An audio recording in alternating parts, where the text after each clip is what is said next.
Hello అండి అందరికీ. ఈరోజు మా బాబుకి మేము అన్నప్రాసన చేశాము. అయితే జనరల్గా అన్నప్రాసన అన్నది చాలామంది పిల్లలకి 6వ నెల 6వ రోజున చేస్తారనమాట. కానీ మేము మాత్రం 10వ నెలలో చేశాము. ఎందుకంటే మా పూజారి గారు ఏం చెప్పారు అంటే 6వ నెల 6వ రోజునే చేయాలని ఏమీ లేదు. ఎందుకంటే అన్నప్రాసన యొక్క మెయిన్ ఇంపార్టెన్స్ ఏంటి, పిల్లలకి మనం సాలిడ్ ఫుడ్స్ పెడతాం కాబట్టి అవి బాగా వాళ్ళకి అరగాలి కూడా కదా. సో పెట్టే ఫుడ్స్ వాళ్ళకి ప్రాపర్గా డైజెస్ట్ అవ్వాలన్నా మినిమం వాళ్ళకి 10th మంత్ వస్తేనే అది ప్రాపర్గా కొంచెం వాళ్ళకి ఈజీగా డైజెస్ట్ అవుతుంది సాలిడ్ ఫుడ్స్. సో అందుకే 10th మంత్లో కూడా చేయొచ్చు అని చెప్పగానే మేము బాబుకి 10th మంత్ వచ్చిన కొన్ని రోజులకి అన్నప్రాసన అన్నది పెట్టుకున్నాము. ఈ అన్నప్రాసన అన్నది మనం జనరల్గా ఇంట్లో అయినా చేసుకోవచ్చు, లేక గుడిలో అయినా చేసుకోవచ్చు. అయితే మా బుడ్డిగాడికి ఈ అన్నప్రాసనకి నేనేమో ఇలా కృష్ణుడి గెటప్ వేసేసాను అనమాట. నార్మల్గా అయితే ఫ్లోర్ మీద పెట్టగానే నిమిషం కూడా ఆగడండి, వెంటనే క్రాల్ చేసుకుంటూ అటు ఇటు ఇటు అటు వెళ్ళిపోతాడు. కానీ ఈరోజు మాత్రం చూడండి ఎలా ఆసనాలు వేస్తున్నాడో. వెళ్ళి ఏదో ఒకటి తీసుకోరా అంటే వెళ్ళకుండా చక్కగా ఆసనాలు వేసుకుంటున్నాడు. సరే ఇంకా వెళ్తాడులే అనుకున్న టైంకి కొంచెం ముందుకెళ్ళి అలా లెఫ్ట్ టర్నింగ్ ఇచ్చుకొని మా ఫాదర్ వంక వెళ్ళిపోయాడు అనమాట. సో బేసికల్గా వాడు ఫస్ట్ మా ఫాదర్ని పట్టుకున్నాడు. అయితే శాస్త్రం ప్రకారం ఆ అన్నప్రాసనలో ఈ ఫన్నీ కార్యక్రమం అంటే మనకి నచ్చిన వస్తువులన్నీ పెట్టి పిల్లల్ని పట్టుకోమని పంపిస్తాం. అయితే ఈ ఐటమ్స్లో జనరల్గా ఏం పెట్టాలన్నది మనందరికీ చాలా డౌట్ ఉంటుంది. నాకు అలానే డౌట్ ఉందన్నమాట. సో మా పూజారి గారు ఏం చెప్పారంటే కంపల్సరీగా పెట్టాల్సిన ఐటమ్స్ అయితే ఒక బుక్ అంటే ఏదైనా నార్మల్ బుక్ కానీ భగవద్గీత కానీ, అది కాకుండా పరవన్నం చేస్తాం కదా, సో పరవన్నం పెట్టాలి, లేక ఫ్రూట్స్ ఏమైనా పెట్టచ్చు, ఇంకా మనీ పెట్టాలి, ఇంకా నైఫ్ పెట్టాలి అని చెప్పారు.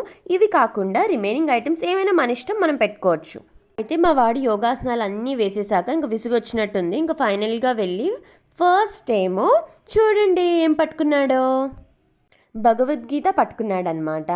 సో ఇంకా భగవద్గీత పట్టుకున్నాక వెనక్కి వచ్చేయచ్చు కదా, అబ్బే కానీ రాలేదు. అక్కడే ఉండి కొన్ని నిమిషాల తర్వాత చూసి హాయిగా సెటస్కోప్ పట్టేసుకున్నాడు. భగవద్గీత పక్కనే పరమన్నం ఉంది, అది కానీ పట్టుకుంటాడేమో అని అనుకున్నాను. అబ్బే అస్సలు పట్టుకోలేదు. అయితే మొత్తం 3 times పంపించాలన్నమాట బేబీని పట్టుకోవడానికి. సో ఫస్ట్ అటెంప్ట్లో భగవద్గీత సెటస్కోప్ పట్టుకున్నాడు కదా, సెకండ్ అటెంప్ట్లో చూడండి నైఫ్ పట్టేసుకున్నాడు. నైఫ్ పట్టుకుంటే జనరల్గా వీరుడు అని అంటారంట. అదంతా నిజమో కాదో అన్నది పక్కన పెడితే ఇలా చేయించడంలో మాత్రం చాలా ఫన్ ఉంటుంది. సో థర్డ్ అటెంప్ట్లో సో ఫైనలీ బ్యాట్ వాళ్ళ నాన్న కోరిక తీరిందనమాట.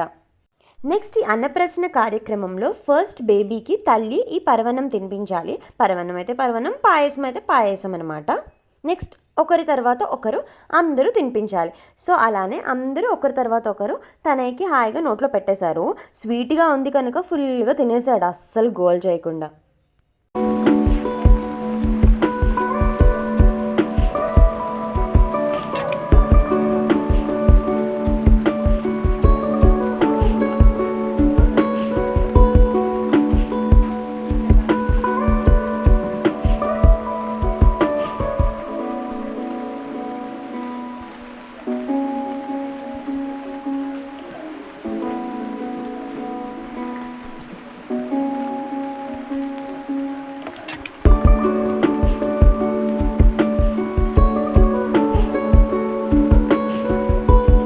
అయితే తనయుకి కొన్ని గిఫ్ట్స్ వచ్చాయన్నమాట.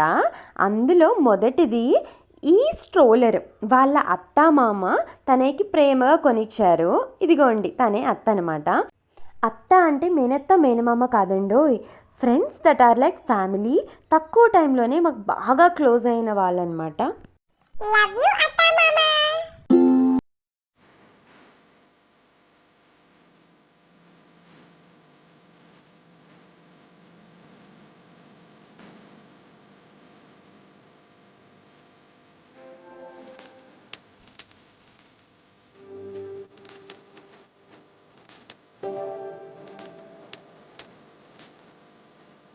తనే అన్నప్రాసన అయితే ఇలా జరిగిందనమాట. వీడియో మీకు నచ్చితే దయచేసి లైక్, కామెంట్, షేర్, సబ్స్క్రైబ్ చేసుకోండి. బాయ్.